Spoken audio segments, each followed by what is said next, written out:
உங்களுக்கு மேஜிக் மேல நம்பிக்கை இருக்கா? அந்த மேஜிக்க ஒரு அற்புதமான வார்த்தையால உங்க வாழ்க்கையில கொண்டு வர முடியும்னா நம்புவீங்களா? அந்த பவர்ஃபுல்லான வார்த்தைய பத்தி தான் இந்த வீடியோல பார்க்க போறோம். Welcome to magnetic universe. நிறைய பேர் மாயாஜாலம் எல்லாம் வெறும் கற்பனைன்னு சொல்லுவாங்க. ஆனா நம்ம எந்த அளவுக்கு நிஜமோ அந்த அளவுக்கு மாயாஜாலமும் நிஜம். நம்மளோட நம்பிக்கையிலயும் வாழ்க்கை முறையிலயும் சில மாற்றங்கள கொண்டு வருவதன் மூலமா நம்ம வாழ்க்கையை மாயாஜாலமா மாற்ற முடியும். நம்ம குழந்தைகளா இருந்தப்போ பல் விழுந்தா ஃபேரி வந்து பணத்தை கொடுப்பாங்க. கிறிஸ்மஸ்க்கு சாண்டா கிளாஸ் கிஃப்ட் கொடுப்பாரு. செல்ல பிராணிகளுக்கு நாம பேசுறது புரியும். பொம்மைகளுக்கு உயிர் இருக்கு. இப்படியெல்லாம் நம்பினோம். ஆனா நம்ம வளர வளர இந்த நம்பிக்கையெல்லாம் அவநம்பிக்கையா மாற ஆரம்பிச்சிருச்சு. சின்ன சின்ன விஷயங்களை கூட நம்பின நாம சின்ன சின்ன விஷயங்களை கூட சந்தேகப்பட ஆரம்பிச்சிட்டோம். சிறியவர்களா இருந்தப்போ பட்டாம்பூச்சி, உதிர்ந்து விழுற இலை, மழை துளிகள், ஏன் சின்ன சின்ன கற்கள் கூட நம்ம வாழ்க்கையில சந்தோஷத்தை கொண்டு வந்துச்சு. ஆனா நம்ம வளர்ந்த பிறகு நம்ம வாழ்க்கையில இருக்கிற இது மாதிரியான சின்ன சின்ன விஷயங்களை நம்ம கவனிக்கிறதும் இல்லை, முக்கியத்துவம் கொடுக்கறதும் இல்லை. அதனால மேஜிக்கும் நம்ம வாழ்க்கையை விட்டு காணாம போயிருச்சு. அந்த மேஜிக்கை திரும்பவும் நம்ம வாழ்க்கையில ஒரு வார்த்தையால கொண்டு வர முடியும். அந்த வார்த்தை தான் கிராட்டிடியூட், அதாவது நன்றியுணர்வு. சீக்ரெட் புக் மூலமா லா ஆஃப் அட்ராக்ஷன், அதாவது ஈர்ப்பு விதியை உலகம் முழுக்க தெரியப்படுத்தினவங்க தான் ராண்டா பர்ன். அவங்க எழுதின மேஜிக் புக்ல 28 நாள் நன்றியுணர்வு பயிற்சி மூலமா எப்படி நம்ம நினைச்சதெல்லாம் அடைஞ்சு வாழ்க்கையை மாயாஜலமா மாத்தலாம்னு எழுதியிருக்காங்க. அந்த 28 நாள் பயிற்சியை பத்தி தான் இந்த வீடியோல பார்க்க போறோம். தொடர்ந்து 28 நாட்களும் என்னென்ன பயிற்சி மேற்கொள்ளணும்னு நான் சொல்ல போறேன். அதை ஒரு நோட் புக்ல நோட் பண்ணி வச்சுக்கோங்க. அதுக்கப்புறம் நல்லா படிச்சு புரிஞ்சுக்கிட்டு பயிற்சியை ஸ்டார்ட் பண்ணுங்க. புரியலன்னா வீடியோவை திரும்ப பாருங்க. சந்தேகம் இருந்தா கமெண்ட்ல கேளுங்க. முதல் நாள் பயிற்சி கவுண்ட் யுவர் பிளெஸிங்ஸ், அதாவது உன் ஆசீர்வாதங்களை எண்ணிப்பார். நம்ம வாழ்க்கையை ஒரு கேம் மாதிரி நினச்சிக்கோங்க. கேம் விளையாடும்போது நம்ம நோக்கம் அடுத்த லெவலுக்கு போகிறதுல மட்டும்தான் இருக்குது. வழியில் இருக்கிற கோல்ட் காயின்ஸ், லைஃப், இது எல்லாத்தையும் நம்ம கலெக்ட் பண்ண மறந்துடுறோன்னு வச்சுக்கோங்க. ஒரு கட்டத்தில் நம்ம கேமை இழந்துடுவோம். அது மாதிரி தான் நம்ம வாழ்க்கையும். நம்ம வாழ்க்கையில் பிரச்சனைகளை சால்வ் பண்ண முயற்சிக்கும் போது சுற்றி இருக்கிற பிளெஸிங்ஸை, அதாவது ஆசீர்வாதங்களை நம்ம மறக்கக்கூடாது. அதுதான் நம்ம வாழ்க்கையில் முன்னேற நமக்கு உதவுற பூஸ்டர்ஸ். பிரச்சனைகளை எண்ணி எண்ணி ஆசீர்வாதங்களை இழக்கிறதுக்கு பதிலாக ஆசீர்வாதங்களை எண்ணுறது தான் சிறந்ததுன்னு சொல்லுவாங்க. நம்ம ஆசீர்வாதங்களை எண்ணி பார்த்தா மட்டும் பத்தாது, அந்த ஆசீர்வாதங்களுக்கு நன்றியும் செலுத்தணும். இந்த 28 நாள் பயிற்சியுடைய நோக்கமும் அதுதான்.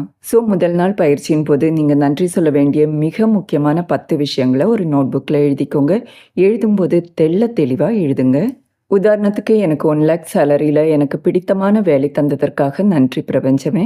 எனக்கு அன்பான மனைவி கிடைத்ததற்காக நன்றி. நான் நோய் நொடியின்றி ஆரோக்கியமாக இருப்பதற்காக நன்றி. இப்படி உங்கள் வாழ்க்கையில் உண்மையாகவே இருக்கிற 10 ஆசீர்வாதங்களை எழுதி ஒவ்வொரு ஆசீர்வாதத்துக்கும் நன்றி சொல்லுங்க. அந்த ஆசீர்வாதங்கள் படிப்பு, தொழில், செல்வம், உறவு, உடல்நிலை, இப்படி எது சம்மந்தப்பட்டது வேணும்னாலும் இருக்கலாம். இதுதான் முதல் நாள் பயிற்சி. 2வது நாள் பயிற்சி மேஜிக் ராக், அதாவது மாயாஜலக்கல். ஒரு சின்ன கல்லை எடுத்து வாஷ் பண்ணி வச்சுக்கோங்க. அது உள்ளங்கையில் அடங்குற மாதிரி இருக்கணும். தூங்க போகிறதுக்கு முன்னாடி அந்த கல்லை உள்ளங்கையில் வச்சுட்டு அன்னைக்கு நடந்த மிகச்சிறந்த ஒரு விஷயத்த நினச்சி நன்றி சொல்லுங்க. உதாரணத்துக்கு, இன்னைக்கு எனக்கு புது ட்ரெஸ் கிடைச்சது, நன்றி பிரபஞ்சமே. அந்த கல்லை பிலோவுக்கு பக்கத்தில் வச்சு தூங்கிடுங்க. 3வது நாள் பயிற்சி மேஜிக்கல் ரிலேஷன்ஷிப், மாயாஜால உறவுகள்.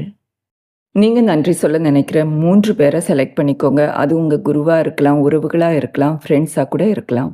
ஒவ்வொருத்தருடைய ஃபோட்டோவையும் வச்சுக்கிட்டு அவங்களால உங்கள் வாழ்க்கையில் நிகழ்ந்த பாசிட்டிவான விஷயங்களை நினச்சி நன்றி சொல்லுங்கள். உதாரணத்துக்கு, என் தோழி எப்போவுமே நான் மகிழ்ச்சியாக வச்சுக்கிறா, நான் முன்னேற தேவையான உதவிகளை எல்லாம் செய்கிறா. இப்படி அந்த 3 பேரும் உங்கள் வாழ்க்கையில் இப்படியெல்லாம் கான்ட்ரிபியூட் பண்ணுறாங்கன்னு நினச்சி அதுக்கு நன்றி சொல்லுங்கள். நம்ம வாழ்க்கையில் எவ்வளோ சந்தோஷங்கள், ஆசீர்வாதங்கள் இருந்தாலும் அதை அனுபவிக்க நம்ம ஹெல்த்தியாக இருக்கிறது ரொம்ப ரொம்ப முக்கியம். 4வது நாள் பயிற்சியின் போது உங்கள் ஓய்வு நேரத்தில் உங்கள் உடம்புல இருக்கிற எல்லா பிரச்சனையும் மறந்துட்டு நீங்கள் ஆரோக்கியமாக புத்துணர்ச்சியோடு இருக்கிற மாதிரி கற்பனை பண்ணிக்கோங்க. நீங்கள் ஆரோக்கியமாக இருந்தால் என்னெல்லாம் பண்ணுவீங்களோ அது எல்லாத்தையும் பண்ணுற மாதிரி நினச்சி பார்த்துக்கோங்க. ஒரு சிலர், எனக்கு எந்த உடல் நலக்குறைவும் இல்லை, நான் இதுக்காக இதெல்லாம் விஷுவலைஸ் பண்ணணும்னு கேட்பீங்க. உடல் ஆரோக்கியமாக இருக்கிறவங்க அதை நன்றி உணர்வோடு எண்ணி பாருங்க போதும். அதுக்கப்புறம் இந்த gift of health is keeping me அலைவ்னு ஒரு கார்டில் எழுதி கண்ணில் படுற மாதிரி வச்சுக்கோங்க. இங்கிலீஷில் எழுத முடியாதவங்க தமிழில் ஆரோக்கியம் என்னும் வரம் என்னை உயிருடன் காக்கிறதுன்னு எழுதிக்கலாம். அந்த கார்டு உங்கள் கண்ணில் தெரியும் போதெல்லாம் நீங்கள் ஆரோக்கியமாக இருக்கிறதுக்காக நன்றி சொல்லுங்க. 5வது நாள் பயிற்சி மேஜிக் மணி, மாயாஜால செல்வம். கவலை, பயம், போட்டி, பொறாமை, இதெல்லாம் செல்வத்தை நம்ம கிட்ட இருந்து அகற்றிடும். அப்படி நடக்காமல் இருக்கணும்னா உங்ககிட்ட இருக்கிற பணத்துக்கு நீங்கள் நன்றி சொல்லணும். அது வெறும் 100 ரூபாய் இல்லைன்னா 10 ரூபாவா கூட இருக்கலாம். அதை பற்றி கவலைப்படாதீங்க. ஆனால் சந்தோஷத்தோட நன்றி உணர்வை வெளிப்படுத்துங்க. அதே மாதிரி ஏதாவது ஒரு காலகட்டத்தில் நீங்கள் செல்வ செழிப்போடு இருந்திருக்கலாம், இல்லைன்னா பணத்தால் உங்கள் வாழ்க்கையில் சில நன்மைகள் நடந்திருக்கலாம். அதெல்லாம் எண்ணி பார்த்து நன்றி உணர்வை வெளிப்படுத்துங்க. பொதுவா நம்ம கஷ்டப்படும்போது, நம்மள சுத்தி இருக்கிறவங்க வசதியா, சந்தோஷமா இருக்கிறத பார்க்கும்போது, நம்மளுக்கு பொறாமையா தான் இருக்கும். அது மனித இயல்பு தான். ஆனா, இந்த நாள்ல அது மாதிரி ஆளுங்கள பார்க்கும்போது, அவங்க வசதியா இருக்கிறதுக்காகவும், நீங்க பிரபஞ்சத்துக்கு நன்றி சொல்லுங்க. இது நம்மகிட்ட இருக்கிற பொறாம குணத்த அகற்றி, ஆசீர்வாதத்த ஈர்க்கும் காந்தமா நம்மள மாற்றும். அதே மாதிரி நம்ம கிரெடிட் கார்ட் பில் அடைக்கும்போது, லோன ரீபே பண்ணும்போதெல்லாம், ஐயய்யோ! நம்மகிட்ட இருக்கிற பைசா போகுதேன்னு ஒரு நெகட்டிவ் தாட்டோட தான் இருப்போம். அத முற்றிலும் நம்மகிட்ட இருந்து அகற்றணும். பில் பே பண்றத பத்தி எதிர்மறையா நினைக்காம, அத பே பண்ண முடிஞ்சத நினைச்சு நன்றி சொல்லுங்க.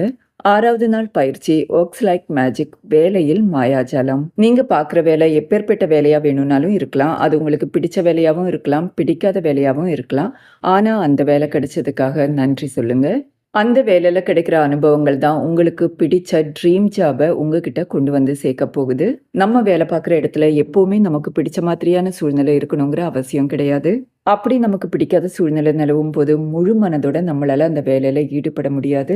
மண்டே மார்னிங் ஆனா ஐயோ இன்னைக்கு வேலைக்கு போகணுமான்னு நினைக்க ஆரம்பிச்சு எப்பண்டா சாட்டர்டே வரும்னு கவுண்ட் பண்ணி அந்த வாரம் முழுக்க நெகட்டிவ் தாட்டோட தான் நம்ம நகர்த்துவோம். இது நம்மளுடைய வேலை திறனை குறைக்கும். இதை ஓவர் கம் பண்றதுக்காக நம்ம பார்க்குற வேலைக்கு, நம்ம கூட வேலை பார்க்குறவங்களுக்கு, நம்ம வேலை பார்க்குற இடத்துக்கு எல்லாத்துக்கும் நன்றி உணர்வை வெளிப்படுத்துங்க. உங்களுக்கு பிடிச்ச மாதிரியான ஒரு வேலையை நீங்க பார்க்குறீங்கன்னா ஒரு நாள் கூட வேலை பார்க்க வேண்டாங்கிறது ஒரு ஃபேமஸ் கோட். அதுக்கு அர்த்தம் வேலை பார்க்க வேண்டாங்கிறது இல்ல, வேலை பளுவை நீங்க உணர மாட்டீங்கிறது தான்.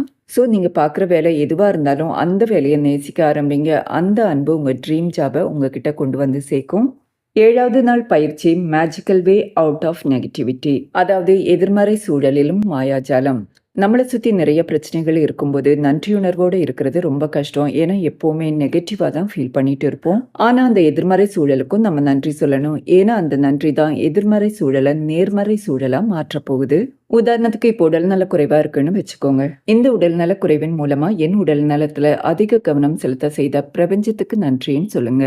பணப்பற்றாக்குறையின் மூலமா பணத்தை சம்பாதிக்கும் வழியை தேட வச்ச பிரபஞ்சத்துக்கு நன்றின்னு சொல்லுங்க. 8வது நாள் பயிற்சி மேஜிக் இன்கிரீடியன்ட், அதாவது மாயாஜால சேர்வைகள். பொதுவாக நம்ம சாப்பிடும்போது மொபைலை பார்த்துக்கிட்டோ டிவி பார்த்துக்கிட்டோ இல்லை பேசிக்கிட்டோ தான் சாப்பிடுவோம். இந்த ஒரு நாள் நீங்கள் சாப்பிடும்போது அந்த உணவை ரசித்து அதோடைய சுவை மனம் எல்லாத்தையும் உணர்ந்து சாப்பிடுங்க. ப்ரூ 3 ரோசஸ் இது மாதிரி அட்வர்டைஸ்மெண்ட்லாம் வர மாதிரி நீங்கள் உணர உணவுக்கு நன்றி சொல்லுங்க. அந்த உணவு உங்களை ஆரோக்கியமாக வச்சிருக்கிறதுக்காகவும் நன்றி சொல்லுங்க.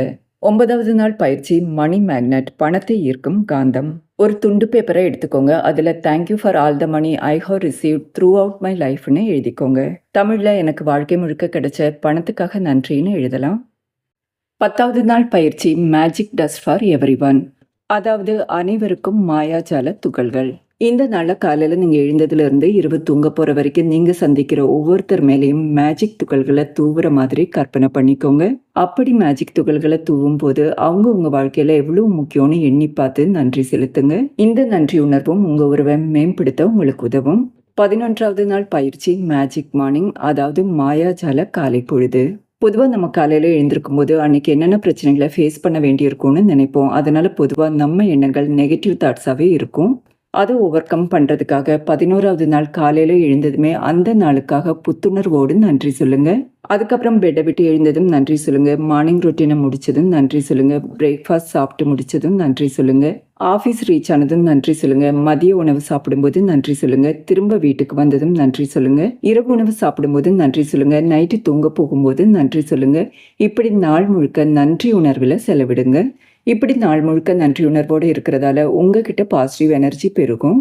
நம்ம வாழ்க்கையில் நடந்த பல நல்ல விஷயங்களுக்கு ஒரு சிலர் காரணமாக இருக்கலாம். அவங்க நமக்கு உதவி இருக்கலாம், மோட்டிவேட் பண்ணியிருக்கலாம், வழிகாட்டியாக கூட இருந்திருக்கலாம். அப்படி 3 முக்கியமான நபர்களை தேர்ந்தெடுத்து அவங்க உங்கள் வாழ்க்கையில் என்னெல்லாம் பாசிட்டிவ் சேஞ்சஸ் கொண்டு வந்தாங்கன்னு நினச்சி பார்த்து நன்றியை வெளிப்படுத்துங்க. 13வது நாள் பயிற்சி make all your wishes come true, அதாவது கனவுகளை மெய்யாக்கு. ஒரு கனவு இல்லைன்னா குறிக்கோள் நிறைவேறின பிறகு நன்றி சொல்கிறது எந்த அளவுக்கு முக்கியமோ அது நிறைவேறதுக்கு முன்னாடியும் நன்றி சொல்கிறது முக்கியம்.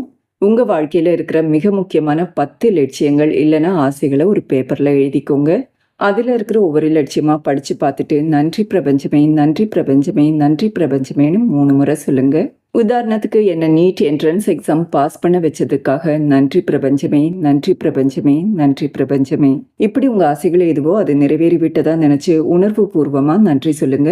அதாவது அந்த விஷயம் உண்மையிலே நடந்தால் எந்த அளவுக்கு சந்தோஷப்படுவீங்களோ அந்த சந்தோஷத்தை உணர்ந்து நன்றி சொல்லணும். 14வது நாள் பயிற்சி ஹாவ் எ மேஜிக்கல் டே, மாயாஜால நாள். இந்த நாள்ல காலையில எழுந்ததும் இன்னைக்கு என்னெல்லாம் செய்ய பிளான் பண்ணியிருக்கீங்கன்னு நினைச்சு பாருங்க. அந்த ஒவ்வொரு பிளானும் நிறைவேறினதும் நன்றி உணர்வை வெளிப்படுத்துங்க. உதாரணத்துக்கு இன்னைக்கு ஆஃபீஸ்க்கு லேட்டாக போகாம டைமுக்கு போகணும்னு பிளான் பண்ணியிருப்பீங்க. டைமுக்கு ரீச் ஆகுறீங்க, அதுக்கு நன்றி சொல்லுங்க. ஈவினிங் ஒரு மூவிக்கு போகணும்னு பிளான் பண்ணியிருப்பீங்க, அதுக்காகவும் நன்றி சொல்லுங்க. இப்படி உங்கள் பிளான் எதுவாக இருந்தாலும் பிரச்சனை இல்லை, ஆக்டிவிட்டி எதுவாக இருந்தாலும் பரவாயில்ல, ஆனால் எல்லாத்துக்கும் நன்றியை வெளிப்படுத்துங்க. அடுத்த 14 நாட்களுக்கான பயிற்சியை பார்ட் 2 வீடியோவில் சொல்கிறேன். நம்ம எந்த அளவுக்கு நன்றி உணர்ச்சியை வெளிப்படுத்துகிறோமோ அந்த அளவுக்கு பிரபஞ்சம் நம்மளை ஆசிர்வதிக்கும். நம்புவோம். வணக்கம்.